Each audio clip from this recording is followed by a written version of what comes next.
कुछ दिन पहले इजराइल ने हमास के लीडर और हिजबुल्लाह के चीफ को मार दिया था, जिसके बाद ईरान काफी ज्यादा गुस्से में आ गया था और उसने 200 बैलिस्टिक मिसाइल इजराइल पर दाग दी। ईरान के इस हमले के बाद सभी को लग रहा था कि इजराइल फौरन इसका जवाब देगा, लेकिन इस हमले के बाद आज तक इजराइल दुम दबाकर क्यों बैठा हुआ है, ये सवाल लोगों के जहन में आज भी घूम रहा है। लेकिन अब इस सवाल का जब जवाब सामने आया तो पूरी दुनिया हैरान। इजराइल और अमेरिका के पैरों तले से जमीन खिसक गई। तो आइए दोस्तों जानते हैं ऐसा कौन सा डर है जो इजराइल और अमेरिका को खामोश किए हुए है।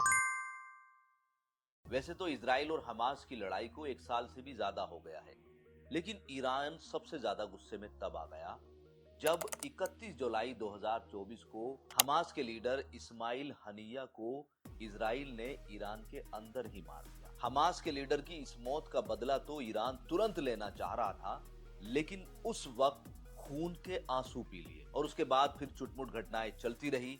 लेकिन 27 सितंबर 2024 को हिजबुल्लाह के चीफ हसन नसरुल्लाह को मारना इजराइल को महंगा पड़ गया। 27 सितंबर को इजराइल ने लेबनान पर एयर स्ट्राइक करी, जिसमें हिजबुल्लाह के चीफ हसन नसरुल्लाह मारे गए। और अब वो समय आ गया था कि अगर ईरान खामोश रहता तो ईरान की आवाम को संशय होता अपने शासकों और अपने सैनिकों का। इसलिए ईरान ने 1 अक्टूबर 2024 को इजराइल पर 200 बैलिस्टिक मिसाइलों की बरसात कर दी। बहुत बार ऐसा देखा गया है कि इजराइल सभी मिसाइलों को हवा में ही मार गिराता है, लेकिन इस बार की बैलिस्टिक मिसाइल ऐसी नहीं थी। ईरान ने 2000 किलोमीटर की डिस्टेंस को कवर करके भी सटीक निशाना मारा और इजराइल के डोम फेल हो गए। ये मिसाइलें इजराइल के एयर बेसिस पर, इजराइल के मिलिट्री हेडक्वार्टरों पर जाकर लगी, जिससे उसके सोल्जरों को तो नुकसान हुआ ही, बाकायदा उसका हेडक्वार्टर भी तहस नहस हो गया। इस हमले के बाद पूरी दुनिया को लगा था कि अब इजराइल रिस्पॉन्ड करेगा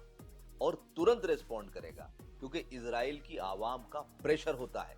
वो कहते हैं कि हमारी हिफाजत के लिए तुम बने गए हैं, तुम पर इतना खर्चा करते हैं, तुम हमारी हिफाजत करो। लेकिन समय गुजरता गया और इजराइल का जो प्लान था वो प्लान भी चौपट हो गया। कुछ रिपोर्ट्स का मानना है कि इजराइल ने 7 अक्टूबर का प्लान किया था कि वो ईरान पर एक बड़ा हमला करेगा, लेकिन 7 अक्टूबर से पहले आई 5 अक्टूबर। 5 अक्टूबर को रात के 10:45 पर एक भूकंप के तकड़े झटके ईरान और उसके आसपास महसूस किए गए और इसके कुछ ही समय के बाद इसी तरह के झटके इजराइल ने भी अपने देश में महसूस किए। इस भूकंप के झटकों के बाद आप यकीन मानो नेतन्याहू के पैरों के नीचे से जमीन निकल गई। अमेरिका के खोजकर्ता इसी काम में लग गए, क्या हकीकत में ये नेचुरल भूकंप है या एक आर्टिफिशियल भूकंप। और इस भूकंप के आने के बाद पूरी दुनिया में एक चर्चा आम हो गई।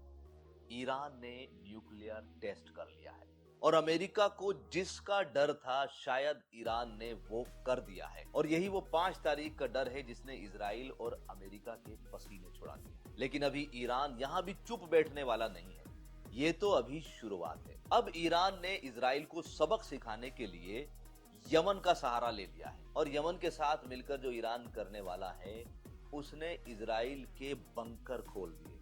इजराइल के लोग अब बाहर निकलने से डरने लगे। यमन के साथ मिलकर ईरान ने किस तरह की प्लानिंग करी है, इसकी पूरी जानकारी आपको अगली वीडियो में मिलेगी। और अगर आप भी इजराइल के जुल्म के खिलाफ हैं तो इस वीडियो को ज्यादा से ज्यादा लाइक करें और इस चैनल को, जिस पर आप ये वीडियो देख रहे हैं, क्लियर रिपोर्ट, इसको आप सब्सक्राइब जरूर कर लें।